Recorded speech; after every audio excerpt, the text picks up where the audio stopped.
세 번째 키워드는 베이비 부머 폭탄입니다. 만 65세 노년층 중 소득 하위 70%를 대상으로 하는 기초연금 규모가 눈덩이처럼 불어나고 있습니다. 내년부터는 기초연금 금액도 늘어나는 데다가 지금 베이비부머 세대인 1956년생이 받기 시작하면서 재정 부담 우려가 더 커지고 있는 상황이에요. 네, 4차 주경을 추진하면서 일각에서 특히 정부 여당 일각에서 우리나라의 재무 상태, 그러니까 국가 채무는 다른 나라, 특히 OECD 평균치보다 훨씬 안정적이다. 그래서 우리는 돈을 당분간 좀 더 써도 된다. 재정을 더 집행해도 된다라는 그런 일각의 여론이 있습니다. 예.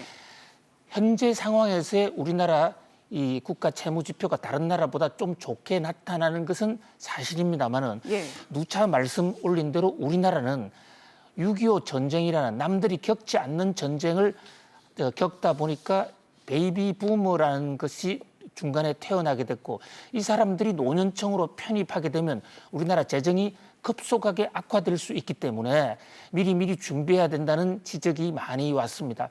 오늘 아침 조간신문에서도 이런 문제가 좀 제기가 됐는데요.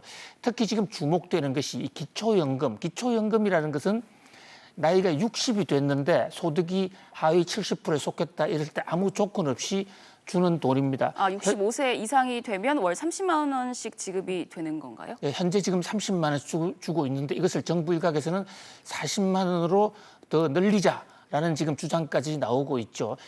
그런데 이 베이비붐 세대들이 올해부터 바로 저 기초연금을 받기 시작했다는 것입니다.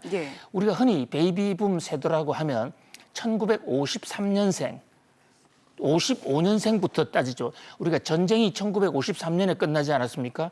그러면 이제 어느 정도 사회가 안정되기 시작한 1955년에 태어난 사람들부터 베이비붐이라고 하고 실제로 그 1955년생부터 인구가 폭발적으로 늘었어요.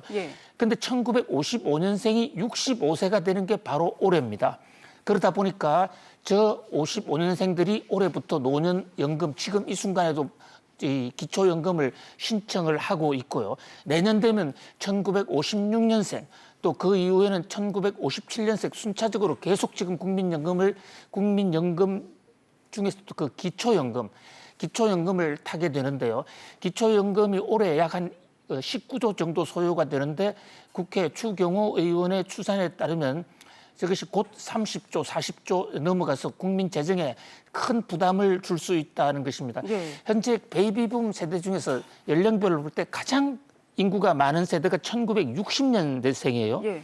그럼 앞으로 이제 5년 후인데 5년 후가 되면 그야말로 기초연금 때문에 나라 재정이 큰 부담이 되는 그런 시대가 옵니다.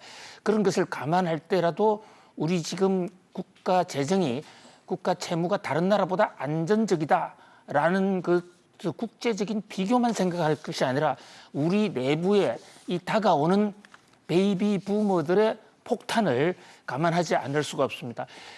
기초연금이 아닌 흔히 우리가 노령연금이라고 하는 것은 국민연금인데 본인이 낸 것을 받아가는 것입니다.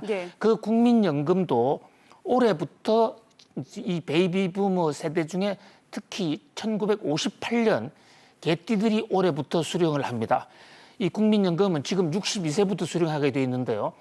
그럼 내년에 59년 또 이후에 60년, 61년생까지 폭발적으로 늘어나게 되거든요. 지금 국민연금도 곧 적자를 맞게 된다라는 지적이 있는데 현행법상 5년에 한 번씩 국민연금 제도를 손보게 돼 있는데 지금 정부는 국민연금 제도를 손댔을 때에 야기될 수 있는 일부 계층의 불만을 감안해서 연금 개혁을 사실상 다음 정권으로 미루었습니다. 그러다 보니까 기초연금, 노령연금 폭탄은 계속 우리 사회에 큰 내관으로 다가올 가능성이 높습니다. 오늘부터 제4차 추경 예산을 국회에서 심의가 시작됩니다. 이 대목에서 당면한 어려움을 해소하는 것도 물론 매우 중요합니다. 그렇지만 앞으로 2년 후 또는 5년 후에 큰 쓰나미처럼 다가올 이 베이비부머 세대들의 이 폭탄, 이 대목에 대해서도 국회의원 각자가 좀 더 세심한 배려를 해주었으면 하는 그런 마음입니다. 네, 재정 부담을 야기할 수 있는 지금 기초연금에 대해서 알아봤습니다. 이어서 네 번째 키워드로 넘어가 보겠습니다.